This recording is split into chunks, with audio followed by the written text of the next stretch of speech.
and currently is a lecturer of Public Finance and Policy in the Department of Public Policy and Administration, Kenyatta University. He has accumulated 15 years of experience both as an academician and also in the industry. He's the founder, head, and Financial Innovation and Financial Inclusion Policy Research Program at Kenyatta University. He's also the chairperson, Meru County Performance Management Committee. He's also Meru County Pending Bills Committee as a member, and is also part of the government think tank of Meru County. So this morning, Dr. Mudenja is going to take you through a very interesting topic, and I would request you to appreciate him as he takes the podium. A clap for him, please. Karibu Daktari.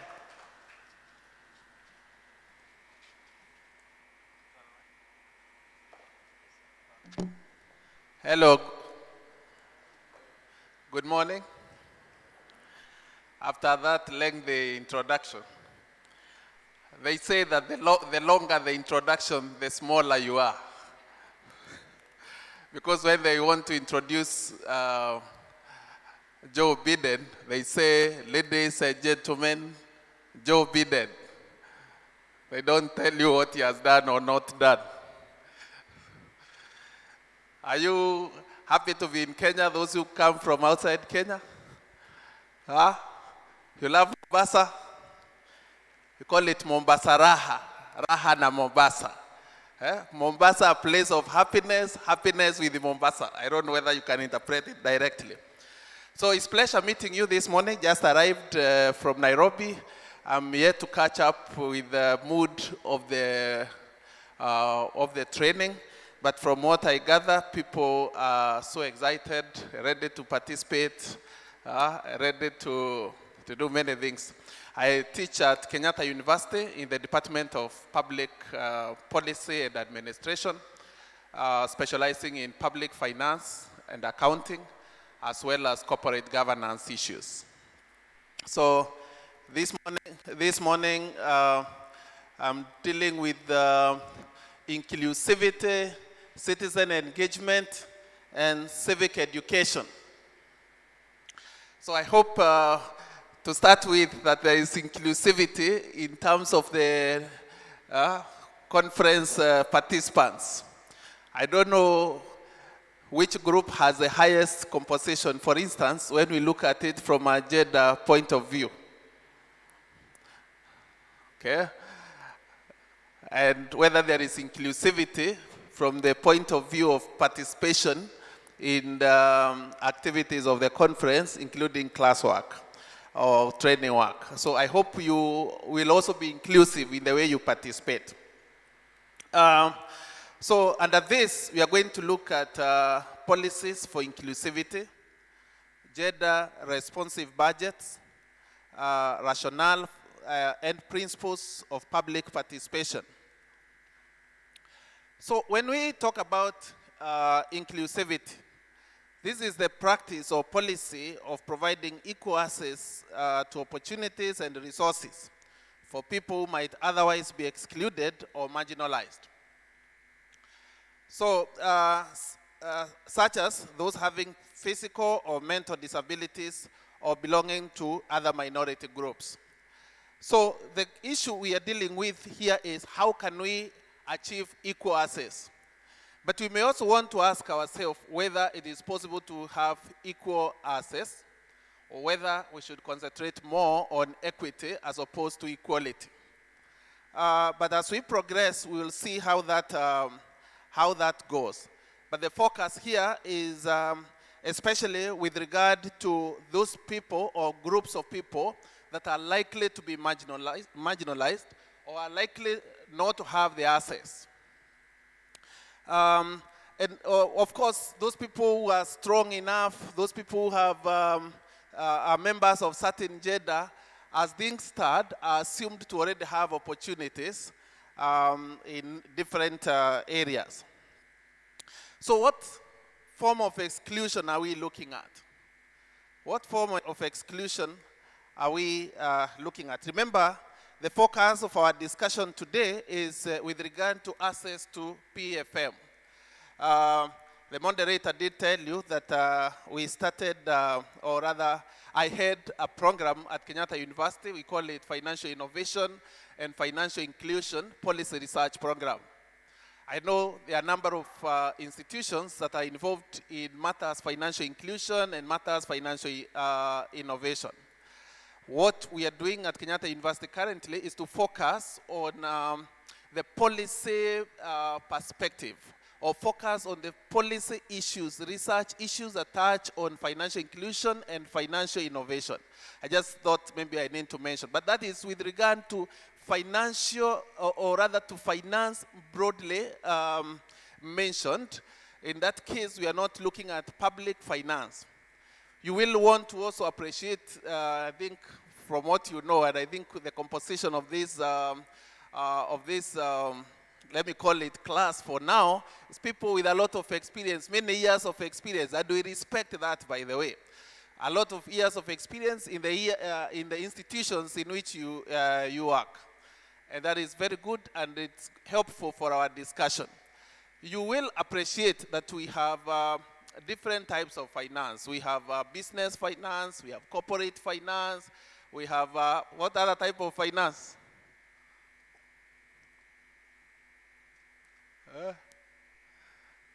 Najua sasa watu wakiwa wamevaa mask, sijui kama wanajibu ama hawajibu.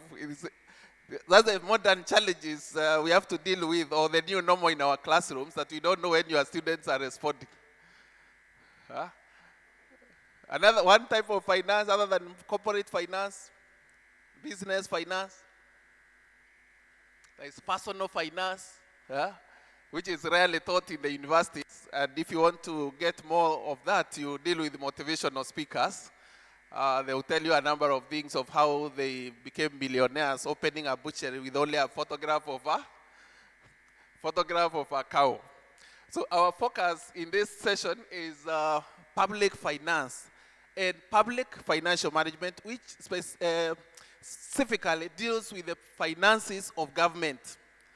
So we are now looking at inclusivity on matters to do with public finance. So what form of exclusion are we talking about? We're talking about one, access exclusion. In this particular case is where information is not availed deliberately or otherwise. You have a situation where there is public finance information that the populace need to access, but for reasons, whether deliberate or otherwise, that information has been concealed from them. It may have to do, for example, with the laws that have been passed with regard to how certain aspects of public finance should be treated, but that information has not been made accessible to end users. There is a case of condition exclusion. In this particular case is where an individual is excluded by virtue of the condition he or she is in. For instance, you're talking about the case of literacy levels, including financial literacy or lack of it. So this person, if he has no financial knowledge or finance knowledge, even if you bring that information, they are unable to process it and bring it to use. There's a case of marketing exclusion. Marketing exclusion. PFM info is not marketed or disseminated. In the first case, rather in the second case, where we are talking about condition exclusion, marketing or the dissemination of information may have taken place, but this person's state of mind, his condition does not allow him or her to process that information. So marketing exclusion is just that information has not been sent to you. You have the case of self-exclusion. This may be a case where somebody says, I'm not interested in matters to do with public financial management. So I don't want to know. You mentioned public finance, they tell you I don't want to know. You talk about budget. You ask them how was this year's budget when it was read in parliament. They tell you it was good. What was good? I don't know. They don't want to know whether it was good or whether it is bad. So this guy has excluded himself, perhaps due to negative experiences that the person has had before. So then, what is public participation? This is the inclusion of the public in the activities of any organization or project. Public participation is largely akin to, but more inclusive than stakeholder engagement. So in this particular case, we are saying this public participation, if we are talking about an organization, and this can be a government institution, can be a government organization, the question is whether individuals have access, are able to participate in the activities of that particular organization.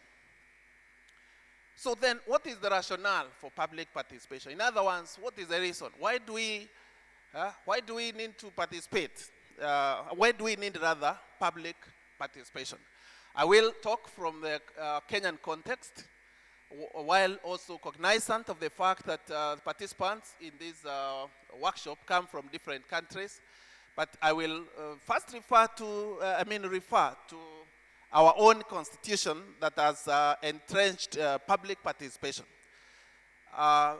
Kenya's constitution, the Constitution of Kenya 2010, Chapter 12, deals specifically with public finance. And the first thing you find, Article 201 of the Constitution, specifically deals with the principles of public finance as practiced in Kenya. In other words, we are telling the world that if you come to Kenya, when we talk about public finance and its principles, by the way, that document is available online. The Constitution of Kenya 2010 can be downloaded, the PDF form. You may not want to read so much of it, but you can just go to chapter 12 that deals with public finance. Article 201, which is the first section of that particular chapter, deals with the principles of public finance. So Article 201 of the Constitution of Kenya 2010 that deals with the principles of public finance provides for openness, accountability, and public participation in public financial management. In other words, a government entity is under constitutional obligation in our country to involve or to engage the public in matters public finance. So it is not something that a public official has discretion, has an option. It's an obligation to make sure that the public is involved. Number two, under the same article, we are saying there is a need, under the same Article 201, there is a need to ensure prudent. The Constitution says that there is a need to ensure prudent and responsible use of public resources, responsible financial management, and clear fiscal reporting. So then that means for us to be able to say that there is public participation will help us ensure that there is responsible use of public resources. Number two, it ensures that there is responsible financial management. And number three, there is clear fiscal reporting. The key principle of public participation is the fact that those who are affected by a decision have a right to be involved in the decision-making process. Those who are affected by a decision have a right to be involved in the decision-making process. I think most of us have been involved in government projects, and especially projects that are funded by development partners, multilateral lenders, the World Bank, and so on. You realize that one of the key conditions is that the people, what do we refer to those people affected by the project? Siongee kwa sauti tafadhali, na mimi vile na shout. Tunawaita?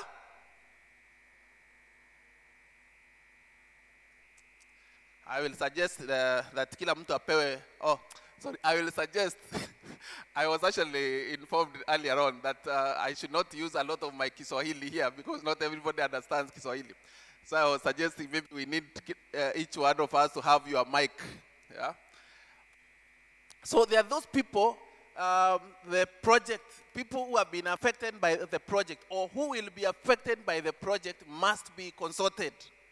You must hear their views, yeah, before that project is even approved by the donor. As such, public participation suggests that the public's contribution will influence the decision. That means there is a possibility that if you involved the affected people, most probably that project will not be carried out, or the project will be carried out in a different way, or the project will be carried out in another location, or the people will actually support the project. So there are a number of things. So it may be a project, it may be a program, it may be whatever you want to do. It is good that those people, affected, are involved. There is an emerging discussion. I normally interact with my colleagues at the university who teach gender. I really don't teach gender, but I do teach a course called Gender Responsive Budgeting at the university. I know the discussion about gender is quite broad. I cannot claim to be an expert on matters gender, but I have something to offer on matters to do with gender responsive budgets. And maybe, as a by the way, I have never understood why anytime you talk about gender, what first comes to mind? Who is a gender, generally, as understood by the community?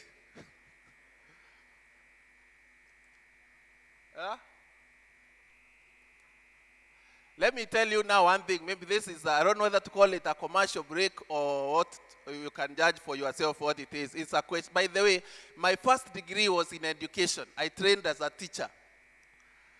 And there's something we called education psychology. And one of the things we covered in education psychology is how we conceptualize. Those of us trained in teaching will agree with me, or you can ask me a question after this, or after I'm done. Just to ask a simple question. In which language do you think, like now when I'm teaching this, when I'm doing this training, in which language are you thinking?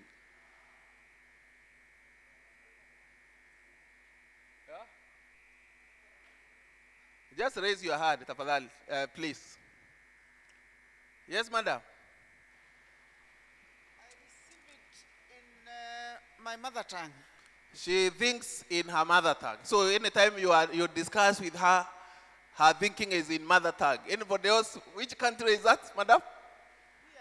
Oh, she's a Kenyan. Yeah. All right. Let's hear from another country. Any other? I only rationalize because even when you talk, a Kenyan talks, we can tell exactly where they come from because it's first in their mother tongue, then in English. Thank you for your contribution. Let's hear from another country. Any other country? Very fast. This is not the main discussion. Any other?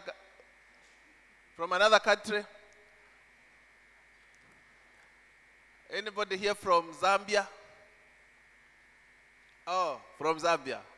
I'm here to know somebody here, by the way, so I need to know you first. Yes, please. In which language, sir? Oh, English. He thinks in English. So when you discuss with him, he's thinking in English. The last one, from at the back, from another country. Do we have somebody from Tanzania? Huh? Any other country? Last country. Huh?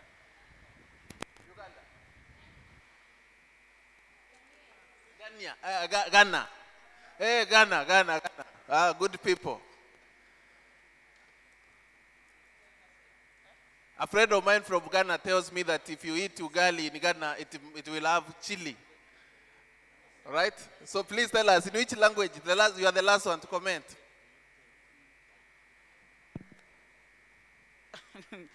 Ghana is English or Chi. English. Now let me tell you what the psychologists say. Psychologists say that we do not think in any language. Human beings think in images. We think in what? So if I mention an elephant, the first thing that will come to your mind is not the word elephant. It is that thing moving like the way it moves, right? Now, when we teach something, when we teach anything, for conceptualization to take place, you must see the right image. You must see the image that the teacher is seeing. If I talk about an elephant for 1 hour, and what you are seeing is a giraffe, I will ask the coordinator to sort for us those who are seeing elephant, those who are seeing giraffe, when others are seeing what? An elephant. The reason I ask that question is because anytime you mention gender, the first thing that goes to people's mind is women. Is that the case? So where did men's gender disappear to? So let me leave that one. So those experts in gender, please help me understand that one, maybe after this. So let me concentrate on my area, gender responsive budgets. Gender responsive budgeting is an emerging policy discourse which seeks to reorient public resource allocation by advocating for substantial role of women in decision making on important issues, as well as ensuring equity with regard to distribution of resources between women and men. So although, as we are saying, gender is both male or female, but there has been a lot, I'm really not against it per se, but it's just an observation, that a lot of emphasis has been placed on women when it comes to gender. I hope there will come a time when there will be a gender for men, all right? So, but this focus really is based on what we mentioned earlier on, again, matters to do with inclusivity. Over the years, it has been observed that women were disadvantaged in a number of areas, especially considering in most countries, in most societies, we have what we call patriarchal societies, yeah? Where the man is the head of everything, yeah? The man leads, others follow, right? In most places, or at least as perceived. So over the years then, there was a feeling that there must be actions, including affirmative actions, that would at least to, over time, bring women at par with men. And maybe that's where we are coming from. Now, these issues have been brought in budgeting to ensure that women are included also. Because if you go to the the function of a budget, and we talk about, that's a discussion maybe for another training session. You will find that if something has not been included in the budget at the time of budget formulation, then you can as well forget it at the time of implementation. Is that the case? Yeah? If it was not included, unless we bring in supplementary budget, we can as well forget that particular item. And of course, supplementary budget has its own rules and so on. So the objective of GRB is to connect economic and social policies with gender analysis in the formulation and implementation of public budgets. The drive behind GRB is the general feeling that even among organizations that are apparently gender neutral, gender biases are well pronounced. I think I will leave that one for you to ask. But is that the case? Are we able to identify some organizations that are maybe even NGOs that are focusing on matters to do with women, but in their own internal practices, the bias is towards men? Is that possible? Maybe I can get one or two examples without naming maybe the organization. You can just mention what happened in that particular organization.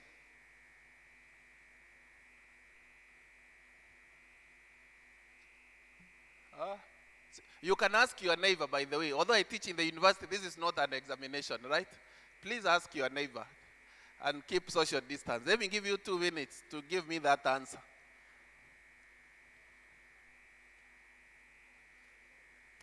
Ask your neighbor whether there is a case where an organization talks about what? Huh? That consider themselves gender neutral, but in reality, they are either biased towards men or biased towards.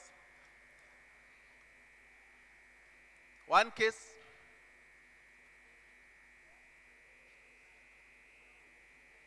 Is your hand up, sir, or you are greeting me? Oh, he's asking for the mic.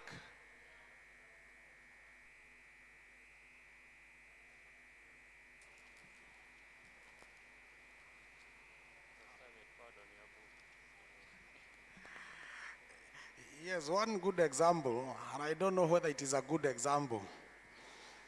And one lady mentioned it yesterday, that she has not seen any single lady making a presentation here. At least in the morning we had. But there's on the list, we have not had ladies. And you are speaking about gender yourself. Yes. But for us, we have changed it this morning. For us, because this is a day of inclusivity, we have learned from your feedback. Today, the first person the person who spoke here was the Chief Officer for Health. Where is she? Huh?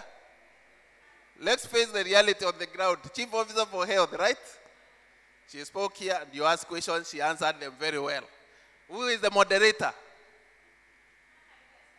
Moderator, where is she? She is here. And the lady here is also assisting. Anyway, those concerns are taken, will be factored in. So don't worry. The management will look into. The management will look into that. I don't know whether you are able to see that image there. At least we have added it in the image, right? And we said we think in images, right? So what was happening here? Can you see what is there? You may want to go online and check a relay, 4x4 relay that was performed by Kenya men, combined men and women. It was one of the best performances. It's available online on Google. Huh? This is how far we have gone to, show inclusivity to the world. But that was not a Kenya case. But we have other cases as well. So you'll want to see that, but that is just a spark that is meant to ask us what exactly is happening. What would happen if men and women would actually run together in a relay? So let's proceed. So we have talked about issues of inclusivity. We have talked about issues of gender and gender responsive budgets. And in other words, what we are saying is the budgets as they're being developed need to take care of gender issues. But the question then arises, how should budgets take care of gender issues? And at what point in the public financial management should budgets take care of gender issues? As we are aware, most of us work in the government and have experience with the government and the processes and the stages involved in budget making process. From budget formulation to budget what? There is budget. Where do we start? When it comes to the budget process, those friends of ours from the treasury, where do we start?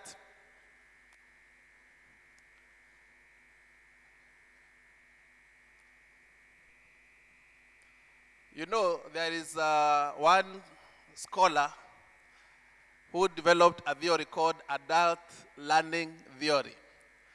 Adults are said to learn best when they participate. So when the adults look at you without participating, either they are not learning or they are learning inside and not showing it outside. Where do we start in the budget process?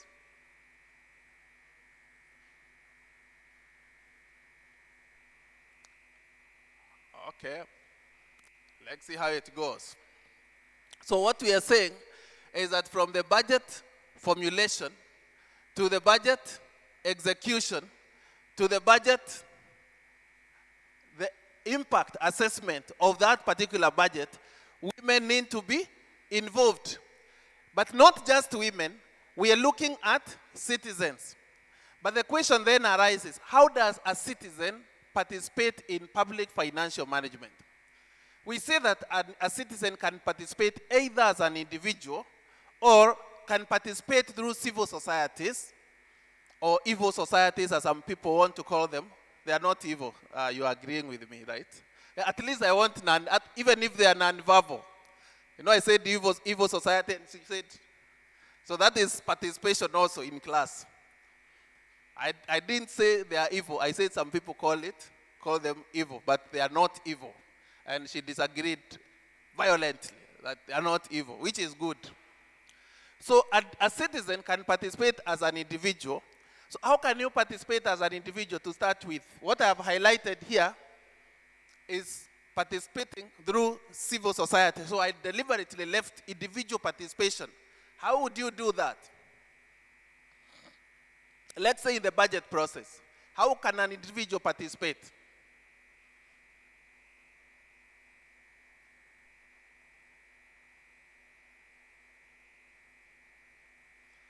Okay, how many of us participate as individuals in their respective countries' public financial management? In what way do you participate, sir?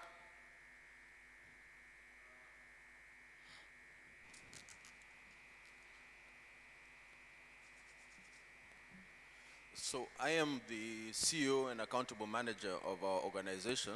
So I participate in PFM on a daily basis. So as an individual? I know you can participate as an institution, but Yes. as an individual, if you wanted to participate in your individual capacity, how would you participate? Well, I don't have a distinction between the institution and myself, because it's me who has to do the certain actions under PFM Okay, to ensure compliance. okay, thank you. Any other contribution? Give to the madam who said that they are not evil society. She is here. Let her tell us. How do you participate? Or is it that people are afraid of holding the mic because of the sanitization process? So essentially, I live in a community, and I understand the felt needs of the community. I know where the shoe hurts, so I can be able to do an undertaking in terms of a memoranda to be able to submit that to the relevant authority, so that then the concerns that I have within that community are taken care of in terms of the budgeting prioritization. Thank you, madam. I think we mentioned public participation earlier on. It's really the most basic, because you are being told that, like now I mentioned in Kenya, that even a bill, any bill that touches on finances must be subjected to public participation. So as a minimum, at individual level, I can at least participate in those activities that are for public participation, where the views of the affected persons are being sought. It may be views about a project, it may be views about a law that is being enacted, it may be different views with regard to that. There is also another way an individual can participate. How many of us have heard a vocabulary called whistleblower? Or is it only a vocabulary in Kenya? Whistleblowers, right? Yeah? Those guys like WikiLeaks. In Kenya, I'm not sure whether it has been implemented, where we were supposed to reward whistleblowers who report corrupt fellas. Has it been implemented? In one of our class discussions, I asked some students, the PhD students, whether they would, I know there was a discussion which came earlier on. I was not lucky to participate in it, the discussion on corruption. So I asked these guys, if you happen to get information from Kenya Revenue Authority that somebody has avoided, is it avoided or not paid duty amounting, let's say, to 10 million. And you are told that the new law states that, I'm not saying that's the law, but the law assumes a hypothetical situation. The law says, for instance, that if you identify that guy, you will get 30%. So how much do you stand to gain? This guy has not paid duty of 10 million. You got that information, and the law says if you report him, you get 30%. Maybe before I go to the further discussion, we are saying one way an individual can participate is through being a whistleblower, reporting incidences of corruption. And in this era, actually, of information technology, that is happening a lot, because you find a police officer taking bribes, you take video, and those other corrupt practices and so on. So these guys told me that they would hesitate to report. So I asked them, why would you hesitate to report? They told me the problem is that the police officer you are reporting to may be the one involved in that particular scam. Or that guy is going to give the police officer more money than you're going to be given by the government. And the police officer or another crook is going to eliminate you. So that's how complicated individual participation is. But maybe when you participate as a civil society or a group of persons, maybe it becomes much better. So we're saying the role of civil society in the and the citizen in budget control. Civil society comprises of actors outside government, among them community-based organizations, NGOs, trade unions, and so on. These groups have a critical role, that 47 there is misplaced, in monitoring the implementation of the national and county budgets. Maybe it's because we have 47 counties in Kenya. So there are a number of levels of citizen-based monitoring. A citizen can be engaged at the time of budget preparation and allocation, can be engaged at disbursements, can be engaged at implementation of programs and projects, and be engaged at when doing impact or carrying out impact assessment of implemented programs on the targeted groups. How can you be engaged at the point of budget preparation and allocation? Citizens can and should make budget proposals which should touch on spending, revenues, and debt. Otherwise, why are you being involved when we are drafting, for example, when we are doing finance bill at the, for the budget? Yeah? We need to, it is good that you as a citizen, you can be able to submit your proposals that touch on spending, that is public expenditure, that touch on revenue, that is public revenue, and that touch on debt. We can be involved as citizens at the point of disbursements. So citizens can engage sector working groups, write to Treasury, or lobby their MPs and press, and so on and so forth. Remember, if we are to deal also with matters to do with gender-responsive budgets, we also need to be able, and those of us who are involved in matters gender, you really would want to pick that. Because one time I met some guys, some guys from an organization. They were telling me they want to engage county governments to make sure their issues are addressed at the county level and at the national government.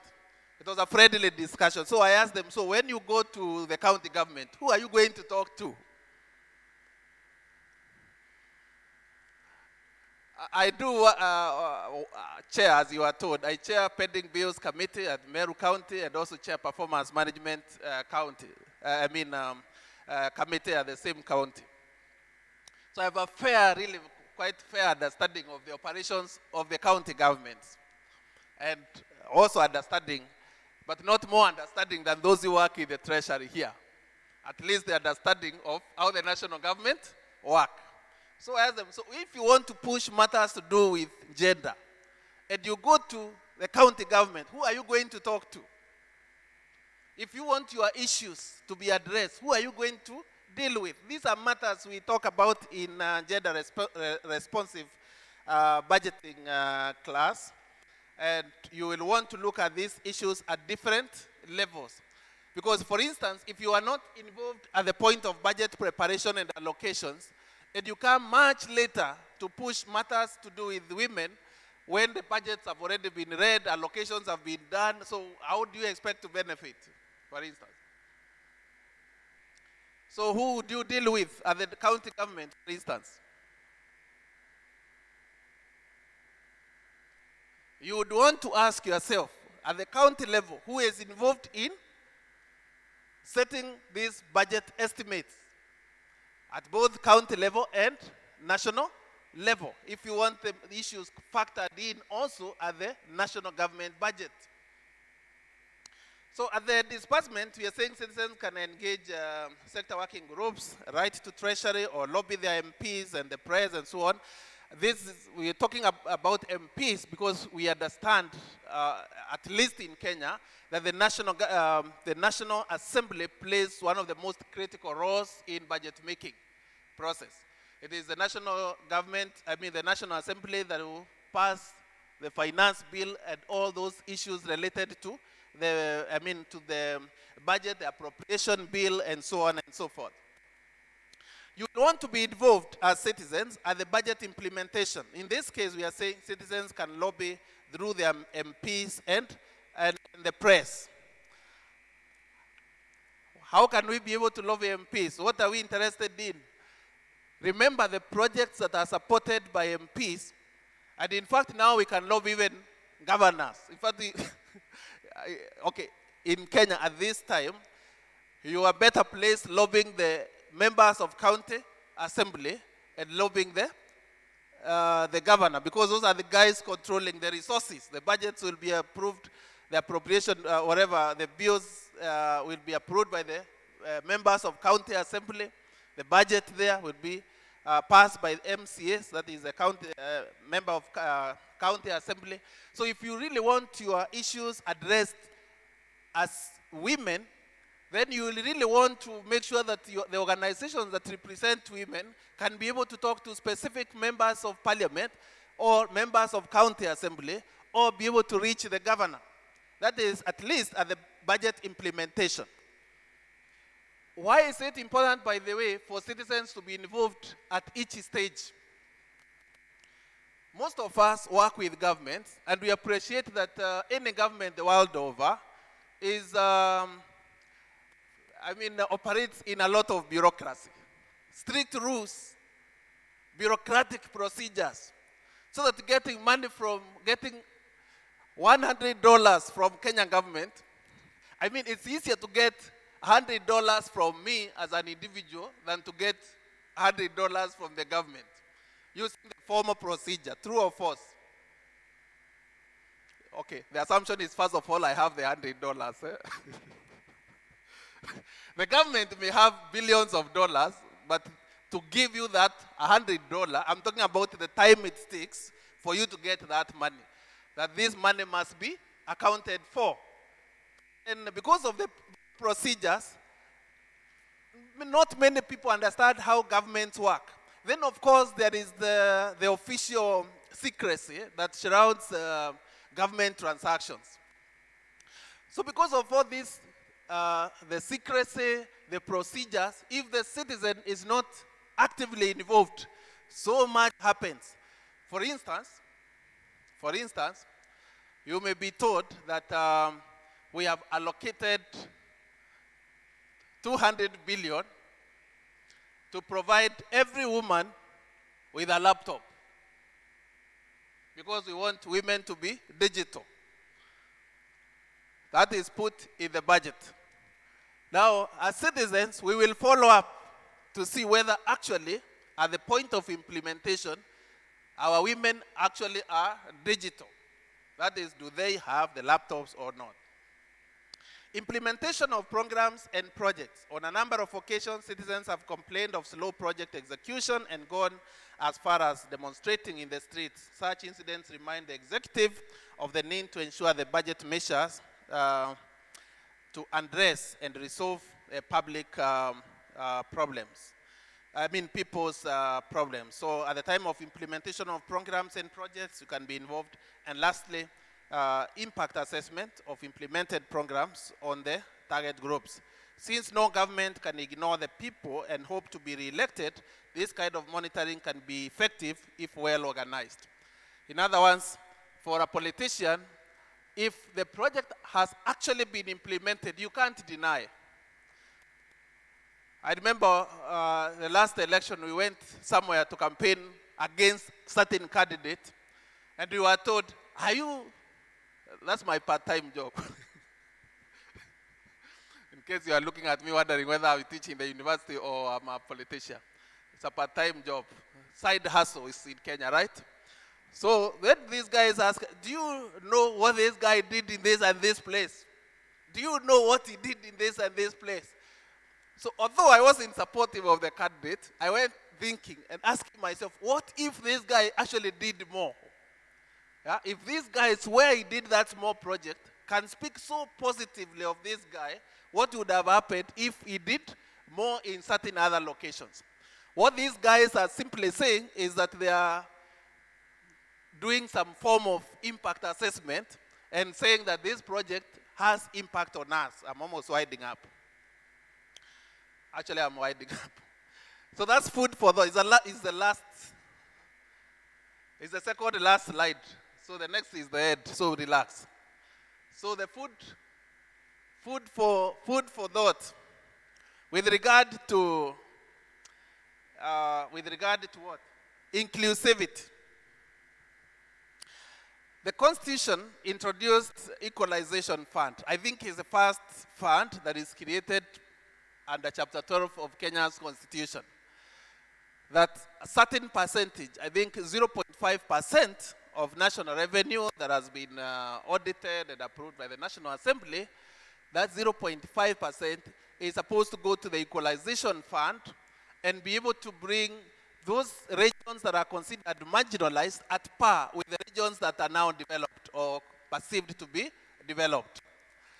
So issues now arise, and these are, I will talk about discussions we occasionally have in our public finance class. And this, maybe those of us from Kenya will identify more with this discussion than our friends from other countries. But please follow, even if you come from another country. So the issue here is, the Constitution says that we allocate a certain amount to marginalized areas. Then the question arises, how do we determine a marginalized area? What is currently happening, for instance, is to say that if you come from the northern frontier district of northeastern province, the arid areas, you are marginalized. I don't want to comment as to whether you are marginalized or not marginalized, because I said this is food for thought. So I'm not taking any position here. But you may want to ask yourself, when you come from that northern frontier district and you control 300 cows, you control 300 cows, are you marginalized? I don't know, but you may want to ask yourself whether you are marginalized. Now, does it mean when you live in Nairobi, you are not marginalized? So that one who is living in Ruda is one of the upmarket estates, for the sake of our friends.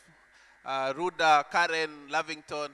If you come from there, are you marginalized or not marginalized? How about if you come, now we are in Mombasa, by the way, my head is still in Nairobi. I wanted to point Kibera this side. So if you're in Nairobi, one is in Kibera, one is in another slum called Mukuru slum. Are you marginalized or not marginalized just because you are in Nairobi?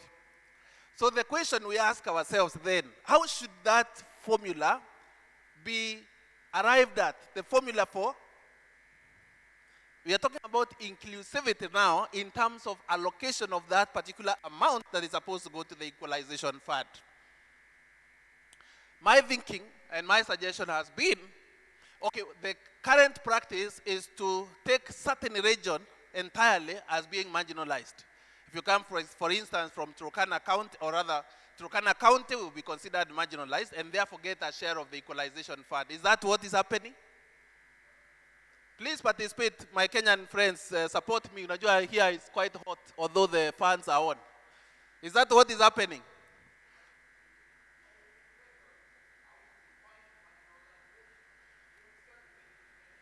That takes us to the next question, because that is actually another question we normally ask. So who marginalized who?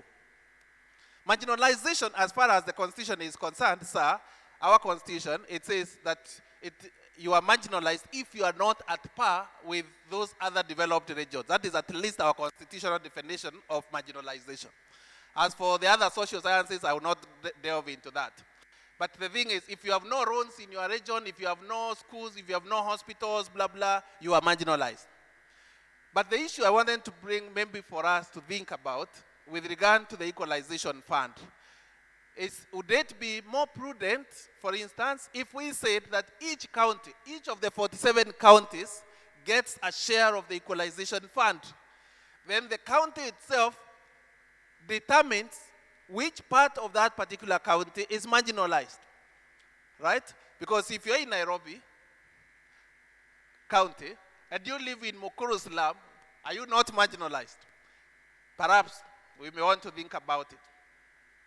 The other issue is the spirit versus the letter of public participation. We did mention earlier on that in Kenya, public participation is a must. But what actually happens, and we've been doing these studies, by the way, what actually happens to public participation? When we bring people for public participation, is it that we are actually interested in their participation in terms of content or in terms of their physical appearance for them to sign their attendance sheet? Because I'm told and I've witnessed in many places that those that brought people together for public participation, the first objective was for the attendant to sign attendance list. The moment they signed that, the event is as good as done.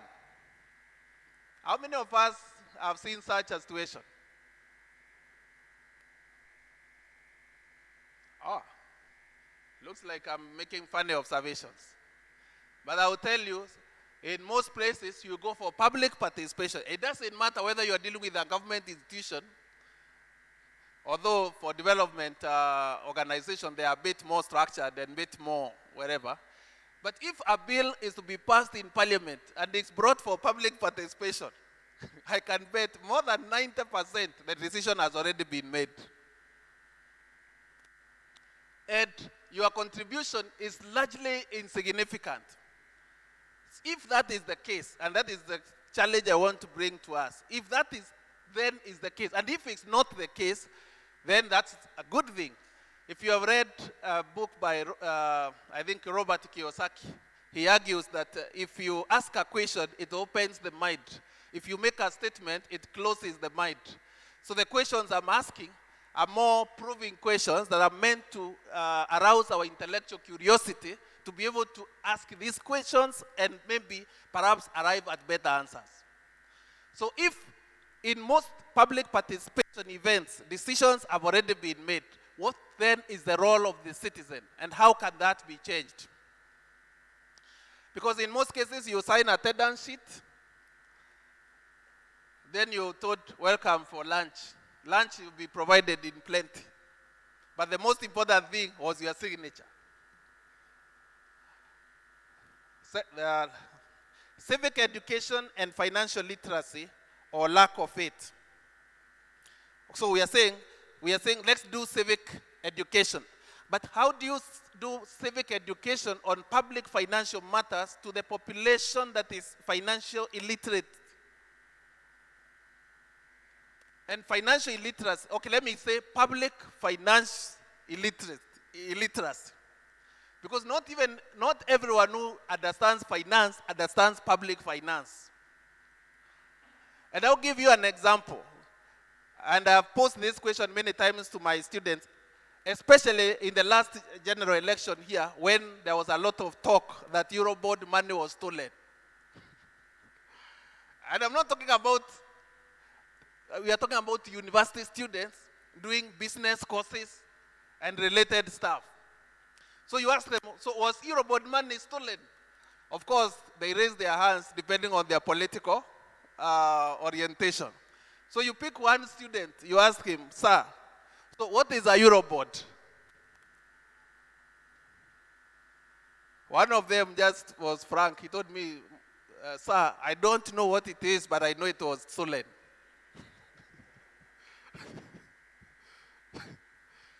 This guy spends a whole week, a whole month going to political rallies, talking about how whatever side of government stole Eurobond. And I'm not saying it was stolen or not stolen. I have no position on that. So the question I asked, so these fellas is, so what is a Eurobond? He has no idea. Others will tell you Eurobond is a bond that was issued somewhere in Europe, which is false. So that is my homework for today. What is a Eurobond? So then if you were to carry out civic education, what should we start with? Is it training people first on, or that is what we call civic education? To train them first of all what we mean by this public finance in very simple ways, by being able to generate citizen-friendly reports, for example. How many reports are generated by Treasury every day, every month? If you go to the office of the controller of budget, you will find so many reports generated. Yeah? If you go to the auditor general, so many reports generated. In fact, for each county, for every ministry and so on, showing the audit opinion of the auditor general on how the financial reporting of these institutions. But when, for instance, the auditor general qualifies the audit report or issues a qualified audit opinion for a given county, and you pick a mwananchi or a citizen and ask him, what is a qualified audit opinion? No idea. So ladies and gentlemen, my challenge is, as I wind up, to challenge us, much as we want to do inclusivity, there is really quite a lot of work to be done on the ground. But the question again arises, who is supposed to finance civic education? Is it the citizens themselves? Is it the civil society? Is it the government? Is it development partners? We may want to ask that question. So allow me to respond to one or two questions from the presentation. Well, thank you very much, Daktari. I think we had started by asking whether tea is ready. So we are proposing that we go for tea, and then we will move some questions together with the presenter who will be coming after tea. I don't know whether that is agreeable with us, or you want to ask a few questions. Thank you, moderator. I thought you were asking a question about tea. That would have been the easiest. I would have told you tea is there. Yeah. But I think we can pick the discussion immediately after the tea break. That is if we have any question or responses, including the answer to what is a Eurobond. Thank you. All right, let's appreciate the speaker kindly with a clap. So it's around 11:23. We take 15 minutes tea break. 15 minutes. So